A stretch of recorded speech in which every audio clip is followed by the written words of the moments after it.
প্রতিদিনের মতো আবারও একটি দারুণ স্বাদের রেসিপিতে আপনাদের স্বাগত। আজকে নিয়ে এসেছি মাছের মাথা দিয়ে পালং শাকের ছ্যাঁচড়া বা চচ্চড়ি, যাই বলি না কেন। একেবারে ঘরে থাকা উপকরণ দিয়ে এই রান্নাটি দেখতে থাকুন কিভাবে করি। পালং শাক কেটে ধুয়ে নিয়েছি, মাছের মাথাও ধুয়ে নিয়েছি, রয়েছে কিছু সবজি, এর মধ্যে আছে বেগুন, রাঙা আলু, শিম, বিন আর রয়েছে গোল আলু। আপনারা ইচ্ছে করলে কুমড়োও দিতে পারেন, কিন্তু আমার কাছে কুমড়ো ছিল না। বললাম যে ঘরে থাকা উপকরণ দিয়েই আমি রান্নাটি করছি। শিম রয়েছে, বেগুন রয়েছে। আমি প্রথমে মাছের মাথার মধ্যে নুন হলুদ মাখিয়ে নেব। যারা প্রথম ভিজিট করছেন তাদের কাছে অনুরোধ, সম্পূর্ণ ভিডিওটি দেখার পর প্লিজ একটি সাবস্ক্রাইব করে পাশে থাকা বেল আইকনটি প্রেস করে চ্যানেলটির পাশে থাকুন। নুন আর হলুদ দিয়ে মাছের মাথাগুলো আমি প্রথমে মাখিয়ে নিচ্ছি। আর পুরনো বন্ধু যারা, তাদের কাছে অনুরোধ, প্লিজ একটি লাইক করে একটি হাইপ করবেন। সকলকেই বলছি, স্কিপ না করে সম্পূর্ণ ভিডিওটি দেখতে থাকুন। চলুন এবার মূল রান্না যাই। আমি একটি কড়াই বসিয়ে দিয়েছি, অলরেডি প্রিহিট করে নিয়েছি। দিয়ে দিলাম সর্ষের তেল। আমি রান্নাটি সর্ষের তেলেই করব। আপনারা ইচ্ছে করে সাদা তেলেও করতে পারেন, কোনো অসুবিধা নেই। মাছের মাথাগুলো আমি প্রথমে ভেজে নিচ্ছি। মাছের মাথা ভেজে না দিলে কিন্তু তরকারিতে স্বাদ আসে না, একটা আষ্টে গন্ধ হয়। এই কারণে সবসময় মাছের মাথা ভেজেই রান্না করা উচিত। খেতেও সুন্দর লাগে, কোনো গন্ধ লাগে না, বাজে গন্ধ। মাছের মাথা হয়ে গেলে তারপর মূল রান্নাটি আমি করব। আবারও বলছি, নতুন বন্ধুদের একটি লাইক দিয়ে ভিডিও দেখা শুরু করবেন এবং একটি সাবস্ক্রাইব করে পাশে থাকা বেল আইকনটি প্রেস করে চ্যানেলটির পাশে থাকবেন। এত সুস্বাদু হয় এই পালং শাকের ছ্যাঁচড়া মাছের মাথা দিয়ে। অনুষ্ঠান বাড়িতেও কিন্তু এই রকম রেসিপি হয়ে থাকে। দুপুরের যে কোনো অনুষ্ঠানে কিন্তু এরকম একটি রেসিপি থাকে বাঙালি বাড়িতে। তাছাড়া প্রত্যেকটি বাঙালি কিন্তু এই ধরনের রান্নাগুলো খেতে ভীষণ পছন্দ করেন। দুটো শুকনো লঙ্কা দিয়ে দিয়েছি সেই তেলের মধ্যেই। দিয়ে দিলাম গোটা জিরে ফোড়ন। আপনারা ইচ্ছে করলে 5 ফোড়নও দিতে পারেন। একটা তেজপাতা দিয়ে দিলাম। একটা পেঁয়াজ আমি কুচিয়ে রেখেছিলাম, পেঁয়াজটা দিয়ে দিলাম। এটা অপশনাল। যারা পেঁয়াজ খেতে পছন্দ করেন না বা সব পেঁয়াজ দিয়ে মাছ মাংস কিছুই খান না, অথচ মাছ মাংস খান, পেঁয়াজ রসুন খান না, এমন বহু লোক আছেন, তারা এই পেঁয়াজ কিন্তু স্কিপ করে দিতে পারেন। পেঁয়াজগুলো হালকা লাল করে ভেজে নেব। আমি কিন্তু এক সোমবারেই রান্নাটি করছি, মানে আমি আর দ্বিতীয়বার সবজি ভাজবো না, একবারে ভেজেই তাড়াতাড়ি করে দিয়ে দিচ্ছি। আমি অফ ক্যামেরাতেই আলু বেগুন সব দিয়ে দিয়েছিলাম, এর জন্য ভীষণ দুঃখিত। এবার শিম বিন সবগুলো দিয়ে দিলাম। হালকা ভেজে নেব সবজিগুলোকে। সবজি অতিরিক্ত ভাজলে সবজির কিন্তু স্বাদ নষ্ট হয়ে যায়, তাছাড়া পুষ্টিগুণও নষ্ট হয়ে যায়। আমি 1 চামচ আদা বাটা দিলাম। একেবারে ঘরোয়া উপকরণ দিয়ে কিন্তু এই রান্নাটি কিন্তু খেতে অপূর্ব লাগে। দুপুরবেলা গরম গরম ভাতের সঙ্গে অথবা রুটির সঙ্গে কিন্তু এই রেসিপিটির কোনো জুড়ি নেই। সত্যি অনবদ্য এই রান্না, এর সুঘ্রাণেই সমস্ত ভাত খাওয়া হয়ে যায়, এতটাই সুন্দর গন্ধ এবং সুস্বাদু হয়। দিয়ে দিলাম হলুদ গুঁড়ো পরিমাণ মতো, এখানে 1/2 চা চামচ আছে।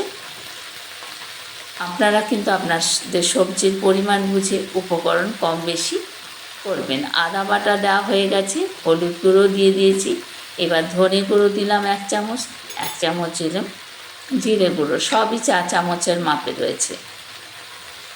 দিয়ে দেবো এবার স্বাদ মতো নুন। এবার এই মশলার সাথে সবজিগুলো খুব ভালো করে কষিয়ে নেব। আমি কিন্তু এখানে কোনো ঝাল লঙ্কার গুঁড়ো ব্যবহার করছি না, আমি কিন্তু কাঁচা লঙ্কা দিয়ে রান্নাটি করব। যেহেতু ঘরোয়া রান্না, ঘরেই খাবো, কোনো অনুষ্ঠান পারপাস নয়, সেই কারণে কিন্তু আমি একেবারে ঘরোয়া স্টাইলে এই রান্নাটি করছি। সেই জন্য আমি কোনো শুকনো লঙ্কার বা ঝাল লঙ্কার ব্যবহার কিন্তু আমি করছি না, শুধুমাত্র কাঁচা লঙ্কা দিয়েই এই রান্নাটি করব। দিয়ে দিলাম কয়েকটি চেরা কাঁচা লঙ্কা। ঝাল কিন্তু আপনারা বুঝে দেবেন, যার যতটা ঝাল খেতে ইচ্ছা ততটাই দেবেন। দিয়ে দিলাম স্বাদ মতো চিনি। যেহেতু পালং শাক, চিনি না দিলে কিন্তু স্বাদ আসে না। স্বাদের ব্যালেন্সের জন্য 1 চামচ চিনি আমি আগে থেকেই দিয়ে দিলাম। এবার মশলা ভালো করে কষিয়ে নেব।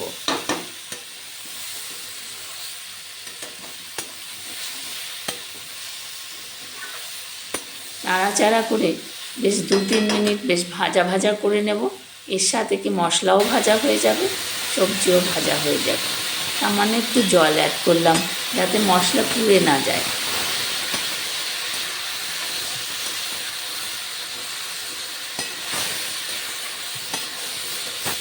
এবার ভালো করে কষিয়ে নিচ্ছি 2-3 মিনিট। গ্যাসের ফ্লেম কিন্তু এই সময় আমি একটু মিডিয়াম টু হাইতে রেখেছি।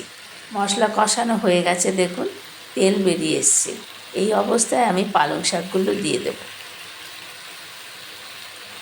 পালং শাক কিন্তু খুব ভালো করে ধুয়ে নেবেন।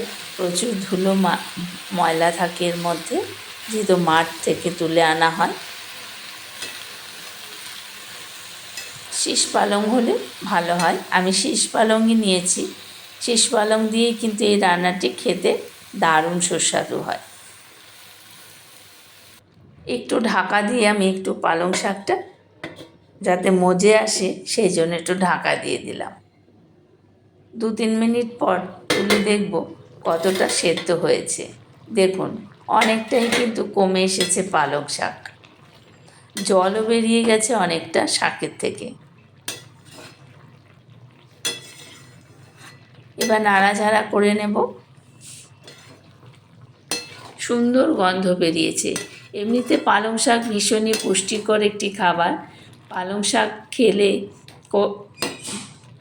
প্রচুর ক্যালসিয়াম থাকে পালং শাকে, খেতেও ভীষণ সুস্বাদু। এখন প্রায় শেষ হতে চলেছে, আলুও সেদ্ধ হয়ে গেছে, সব সবজিও সেদ্ধ হয়ে গেছে। এবার আমি দিয়ে দেব মাছের মাথা। একটু ভেঙে আধ ভাঙা করে কিন্তু আমি মাথাটা দিচ্ছি। মাথাগুলো দিয়ে দিলাম। এবার নাড়াচাড়া করে আর একটু ঢেকে দেব। আরও একটু ঢেকে দেব পালং শাকগুলো যাতে আরও একটু মজে আসে। এইভাবে পালং শাক রান্না করলে সত্যি অসাধারণ লাগে। গরম গরম ধোয়া ওঠা ভাতের সঙ্গে আর কিছুই লাগে না। আর একটু ঢাকা দিয়ে দিলাম মিনিট 2-1 মতো। ঢাকনা খুললে দেখুন কতটা জল বেরিয়ে গেছে আরও। এবার গ্যাসের ফ্লেম হাই করে আমি আরও মিনিট 5 মতো রান্না করব, যাতে জলটা খুব ভালোভাবে শুকিয়ে আসে। খুব সুন্দর গন্ধ বেরিয়েছে। যেহেতু মাছের মাথা দিয়ে রান্না হচ্ছে সেই কারণে গন্ধ তো একটু অন্যরকম হবেই। দিয়ে দিলাম একটু গরম মশলার গুঁড়ো, খানিকটা ধনে পাতাও এর মধ্যে দিয়ে দিলাম। জল অনেকটাই শুকিয়ে এসেছে, এবার নাড়াচাড়া করে নেব। দেখুন অনেকটাই কিন্তু, তবে একেবারে শুকনো করে ফেললে আমার ভালো লাগে না। ঠিক এইরকম একটু মাখা মাখা হলে কিন্তু খেতে দারুণ লাগে। মাছের ধনেপাতা কুচিটা কিন্তু অপশনাল, আপনাদের ইচ্ছা না হলে অনেকে মাছের মাথার ফ্লেভারটা নষ্ট হয়ে যাবে হয়তো সেই কারণে দেন না, কিন্তু আদৌ তা নয়। 1 চামচের মতো ঘি দিয়ে দিলাম, একেবারে অনুষ্ঠান বাড়ির স্টাইলে, কিন্তু ঘরোয়া উপকরণ দিয়ে এই রান্নাটি। দেখুন তো কতটা সুন্দর হয়েছে দেখতে। এই মাছের মাথা দিয়ে পালং শাকের ছ্যাঁচড়া বা চচ্চড়ি অসাধারণ লাগবে খেতে। রান্নাটি কিন্তু প্রায় কমপ্লিট হয়ে গেছে, দেখুন। এবার একটি সার্ভিং প্লেট নিয়েছি, এর মধ্যে আপনাদের সার্ভ করে দেখাচ্ছি যে কত সুন্দর হয়েছে।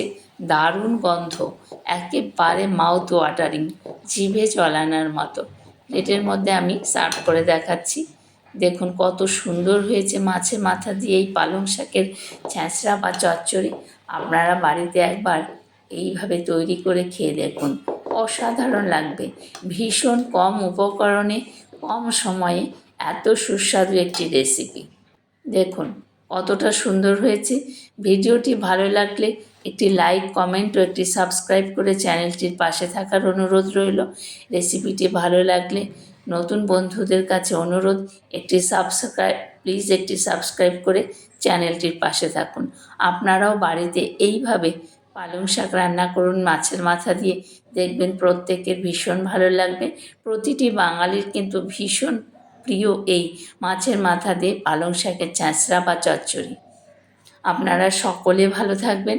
দেখুন কত সুন্দর হয়েছে, সুঘ্রাণে ভরে যাচ্ছে, ঘর মম করছে গন্ধে। আপনারা ভালো থাকবেন সকলে। দেখা হবে আবার পরের অন্য কোনো রেসিপিতে। ততক্ষণ ভালো থাকুন, সুস্থ থাকুন, টাটা।